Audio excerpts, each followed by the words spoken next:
চলুন আজকে আপনাদেরকে বানিয়ে দেখাবো বাটারস্কচ আইসক্রিম দোকানের মতন, যেটা আপনারা ঘরে সামান্য দুধ থাকলেই আপনারা এটা বানিয়ে নিতে পারবেন। নমস্কার বন্ধুগণ, কেমন আছেন সবাই? আশা করি সবাই ভালোই আছেন। মণ্ডল ব্লগস চ্যানেলে আপনাদের সবাইকে স্বাগত। আপনারা ভিডিওটা প্রথম থেকে শেষ অবধি দেখবেন। এটা বানানো খুবই সহজ। এই আইসক্রিমটা যদি একবার বেশি করে বানিয়ে নেন তাহলে অনেক দিন ধরেই খেতে পারবেন। আইসক্রিম এমন একটা জিনিস, বাচ্চা বুড়ো সবাই খেতে ভালোবাসে। এটা যদি আপনি ঘরে বানিয়ে নেন দেখবেন বাচ্চারা খুব মজা করে খাবে এবং এটা খেতেও কিন্তু খুব টেস্টি হয়।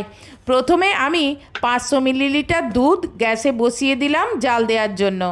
অন্যদিকে একটা বাটিতে আমি পাউডার দুধ নিচ্ছি হাফ বাটি। আপনি যে কোনো ব্র্যান্ডেরই পাউডার দুধ নিতে পারেন। এবার আমি নিলাম 1/4 কাপ চিনি। আপনারা যদি চিনিটা আরও বেশি খান তাহলে চিনিটা বেশি করে নেবেন। আর নিলাম 1 চামচ কর্নফ্লাওয়ার, যেটা আমি এমনি নর্মাল জল দিয়ে গুলে রেখে দিলাম। চলুন, দুধটা এবার গরম হয়ে এসছে। এবার পাউডার দুধটা ওখান থেকে একটু লিকুইড দুধ নিয়ে পাউডার দুধটা এই সময় গুলে নেব। বেশি অত্যধিক দুধটা যদি গরম হয়ে যায় তখন যদি পাউডার দুধটা ওই লিকুইড দুধের মধ্যে দেয়া হয় বা লিকুইড দুধটা যদি পাউডার দুধে দেয়া হয় তাহলে দোলা পাকিয়ে যায়। সেই জন্য হালকা দুধটা গরম থাকতে থাকতেই পাউডার দুধটা গুলিয়ে নিতে হবে।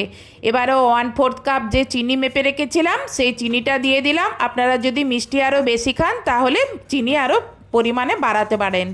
এবার দুধ চিনি একসঙ্গে দুধের সঙ্গে ভালো করে মিশিয়ে নিয়ে এবার এটাকে ফুটাতে থাকবো। কিছুক্ষণ পরে দুধ যখন কমে যাবে কর্নফ্লাওয়ারটা যে গুলে রেখেছিলাম সেই কর্নফ্লাওয়ারটা আরেকবার গুলিয়ে নিয়ে তারপর এটা ঢেলে দেব। এবার দুধটাকে কন্টিনিউ ফুটাতে থাকবো। ফুটাতে ফুটাতে দেখবেন দুধটা আস্তে আস্তে কত মরে যাবে। আর এই খুন্তি দিয়ে সাইডগুলো কাচিয়ে কাচিয়ে দুধের মধ্যে মিশিয়ে দেবেন। দেখবেন দুধটা তলায় আস্তে আস্তে কীরকম বসে যাচ্ছে। যখন দেখবেন প্রচুর পরিমাণে বসে গেছে তখন কিন্তু খুন্তিয়ে করে আস্তে আস্তে কাচিয়ে নেবেন, না হলে কিন্তু ওগুলো তলায় ধরে যেতে পারে। খুন্তি দিয়ে কাচিয়ে নিয়ে আর ছুরি দিয়ে চেঁচে আর ওগুলো দুধের মধ্যে মিশিয়ে দেবেন। দেখুন আমার দুধটা কত গাঢ় হয়ে গেছে। এবার এটা সরিয়ে দিলাম গ্যাস থেকে। এবার নতুন করে গ্যাস জ্বালিয়ে আবার ফ্রাই প্যান বসিয়ে এখানে আমি হাফ কাপ চিনি নিলাম। চিনিটা আমি ক্যারামেল তৈরি করব। এই চিনিটার মধ্যে আমি 1 চামচ জল দেব। জল দিয়ে চিনিটা ভালো করে একটু মাখিয়ে নিয়ে তারপরে এটাকে চারিদিকে ছড়িয়ে দেব যাতে সব জায়গাতে সমানভাবে তাপ লাগে।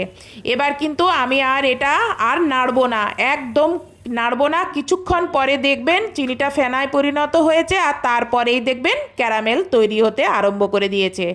এই সময় তাড়াতাড়ি করে হাতার সাহায্যে একটু নেড়ে এটা ভালো করে সব জায়গায় মিশিয়ে দেবেন, না হলে কিন্তু চিনিটা পুড়ে যাবে। এবার এটা গ্লেজি ভাব আনার জন্য এর মধ্যে 1 চামচ বাটার দেব। বাটার দিয়ে সেটাকেও এর মধ্যে ভালো করে মিশিয়ে নেব। আর অন্যদিকে কিছু রোস্টেড কাজু বাদাম আর আমন্ড বাদাম সেগুলোকে চপারের উপর রেখে নড়া দিয়ে আর এগুলোকে গুঁড়ো করে নিলাম। এবার এই গুঁড়োর মধ্য থেকে কিছুটা পোর্শন নিয়ে ওই ক্যারামেল চিনির মধ্যে মিশিয়ে দিলাম। আর এই দিকে চপার বোর্ডটা খালি করে চপার বোর্ডের মধ্যে আমি বাটার লাগিয়ে নিয়েছি।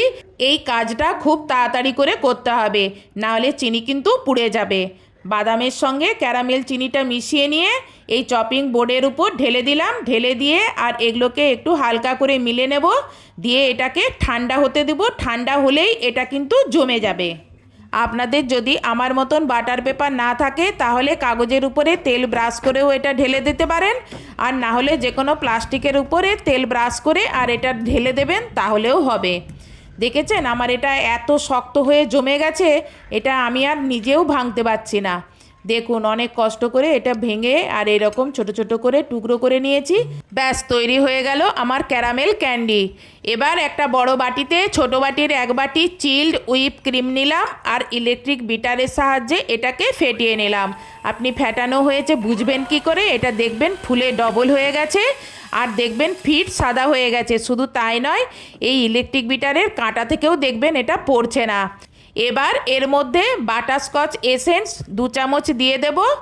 আর দুধের যে গাঢ় মিশ্রণটা তৈরি করে রেখেছিলাম সেই মিশ্রণটাও এই সময় দিয়ে দিলাম। বাটারস্কচের কালারটা আনার জন্য এখানে আমি অরেঞ্জ ফুড কালার 1 চামচ দিয়ে দিলাম। দিয়ে ইলেকট্রিক বিটারের সাহায্যে আবার এটাকে একটু মিশিয়ে নিলাম। এটা আপনি হাতার সাহায্যেও মিশিয়ে নিতে পারেন।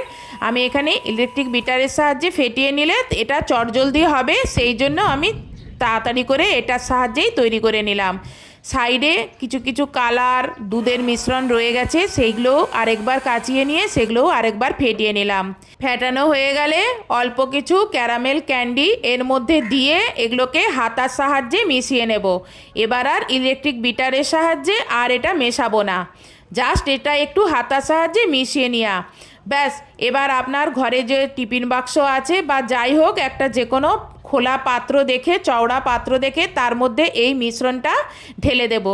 ঢেলে দিয়ে আর এটাকে একদিনের জন্য ডিপ ফ্রিজে জমতে দেব। এবার ডেকোরেশনের জন্য ওপরে কিছুটা ক্যারামেল ক্যান্ডি আর রোস্টেড বাদাম ছড়িয়ে দেব। তাহলে কি হবে বলুন তো, এটা দেখতে খুবই সুন্দর লাগবে। আর দেখতে যদি সুন্দর লাগে তখন খেতেও দেখবেন খুব মন করবে। আজকে আমার এই ভিডিওটা কীরকম লাগলো, যদি ভালো লেগে থাকে তাহলে ভিডিওতে লাইক, কমেন্টস এবং শেয়ার করবেন। আর চ্যানেলে যদি নতুন হন তাহলে চ্যানেলটি সাবস্ক্রাইব করবেন। আর ফেসবুক থেকে যদি দেখে থাকেন তাহলে ফেসবুকটি ফলো করবেন। একদিন পরে ডিপ ফ্রিজ থেকে বের করে নিয়ে এসেছি, খুলে দেখায়, ওয়াও কি সুন্দর হয়েছে! ওহ, দারুণ হয়েছে! কেউ দেখলে বুঝতেই পারবে না যে এটা আমি ঘরে বানিয়েছি। এবার এটা কীরকম জমলো আপনাদেরকে দেখাই। একটা চামচ নেবেন, চামচটা এমনি নর্মাল জলে ডুবিয়ে নেবেন, তারপরে এইভাবে টানবেন, দেখবেন এইভাবে রোল হয়ে উঠে আসবে। আপনাদের আর স্কুপ আর কিনতে হবে না। আমার মতন এইভাবে টেনে টেনে আর প্লেটের মধ্যে দেবেন, আর ওপর থেকে ক্যারামেল ক্যান্ডি উপরে একটু আরেকবার ছড়িয়ে দেবেন। দেখলেন তো কত সহজ বাটারস্কচ আইসক্রিম বানানো। এবার আপনিও এইভাবে বানান আর পরিবারের সকলের সঙ্গে খেয়ে আমাকে কমেন্টসে কমেন্ট করে জানান কীরকম লাগলো। আজকে আর বেশি কথা বলবো না, কারণ আমার আইসক্রিমটা গলে যাচ্ছে। নেক্সট ভিডিওতে আপনার সঙ্গে আবার দেখা হবে। বাই।